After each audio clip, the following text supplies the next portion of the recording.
Yo, what's up, YouTube? It's your boy Trucking with Keyshawn, back with another lit video, man.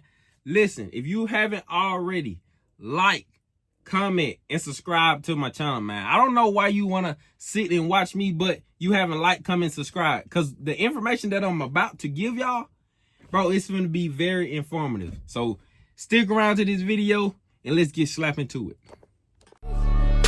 You can't even be real and get back to your city. They still a kill you. When you make a mistake and apologize for it, they still don't feel you. It's the hate, the envy. All right, so now this is the part 2 video that I promised y'all, that I told y'all that I was going to get to y'all.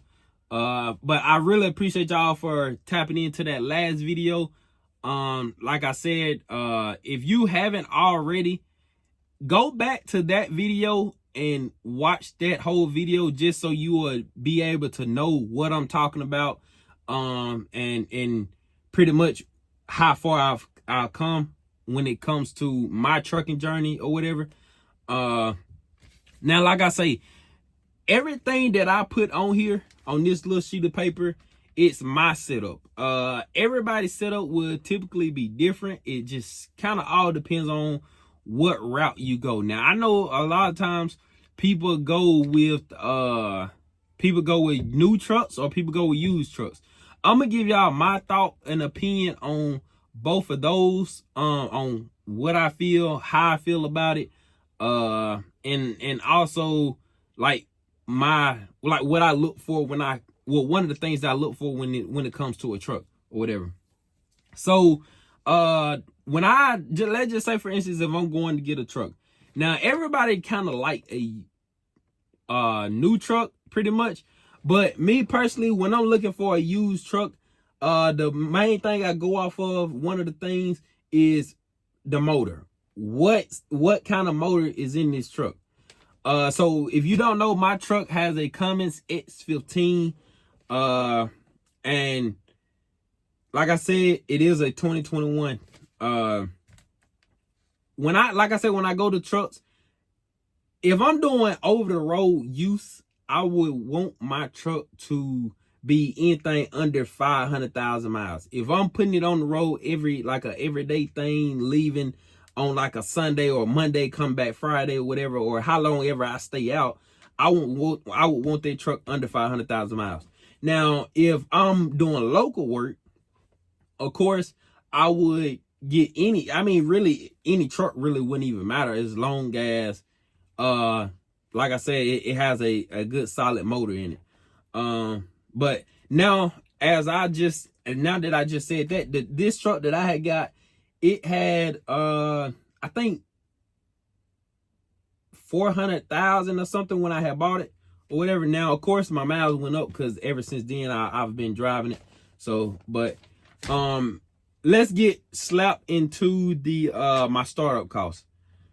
All right, so for my first for the first thing that I wrote down on here, like I say, everything is gonna be different, but I'm just trying to show y'all how much that I spent, and you can just go from there on whether you think that starting a business is worth it or if it's not.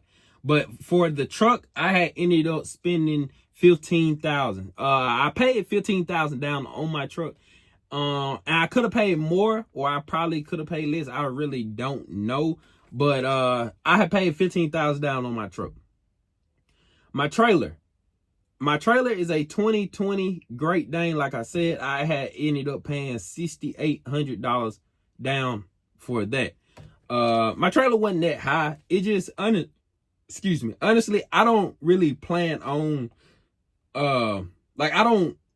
I do everything off the credit thing. Like, you know, I just don't sit up and just spend cash or whatever, because I'm really big on credit.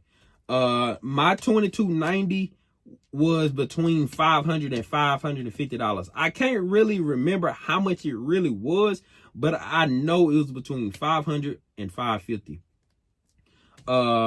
My truck tag was $1,800. Now, when I first noticed that my truck tag was $1,800, I thought that was crazy. Cause I ain't ever paid that much for a tag in history. So I was like, man, yeah, that's definitely high. So I ended up getting the tag.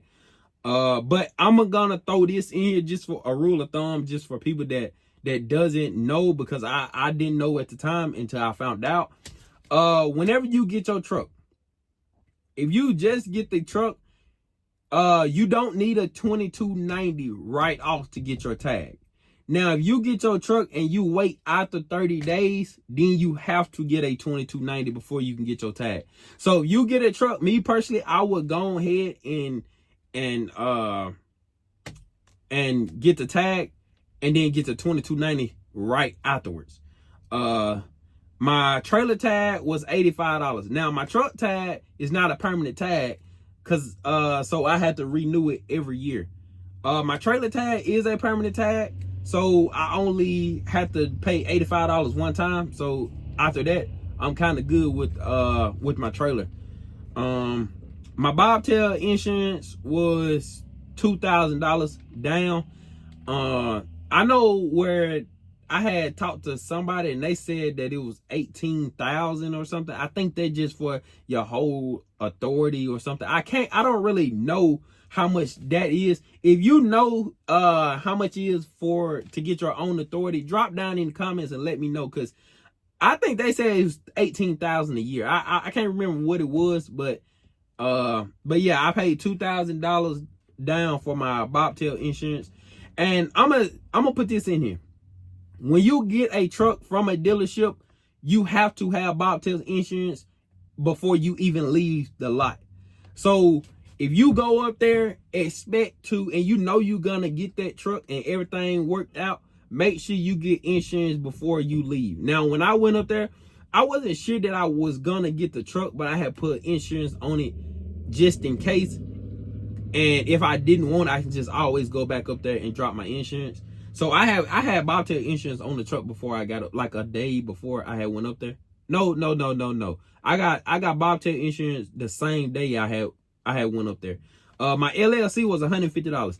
Now I could have did the LLC myself. I had ended up paying somebody because I want to make sure that it was legit. And also, I had my agreement. You gotta have an agreement for your truck. So I had that, and I got my EIN and all that type of good stuff. Like I said, some of these prices are gonna be different. Everybody's prices are not gonna be the same. It's just all about if you go new or if you go used on your truck. So with me paying for everything that I paid for kind of my startup costs, I had ended up paying $26,385. Now, I know a lot of people say you only need $10,000 to start up a business, or you only need $5,000 to start up a business. I'm gonna say it like this. I feel like that's not enough, because at the end of the day, you got to worry about your maintenance. You don't want to get a truck and it goes down and then you don't have enough just because you just got the truck. I think, now I'm not gonna tell you how much you probably need to save just for you to be able to start your own business, because everybody bills are different. So whatever you feel comfortable with on what you think would be better for you on how much to save up, then that's totally on you. But I know for me, I had a kind of a good bit saved up afterwards, just because I knew that things are not cheap. And if you go to like Love's, or if you go to a TA or anything like that, when you got to get your truck worked on, there's nothing in that shop if they fix on that's gonna be under $1,000. Even a PM, if you go for a PM is gonna be probably $500, depending on what state you in. Let's see. On top of that, when you getting your 2290 or whatever, oh, that's what it was. When I said agreement, it was my operating agreement. You gotta have an operating agreement or whatever. So those are little things that I had did to start up my business. Like I said, I appreciate y'all for tuning in with my video. Like I said, if you haven't already, like, comment, and subscribe, and we're gone.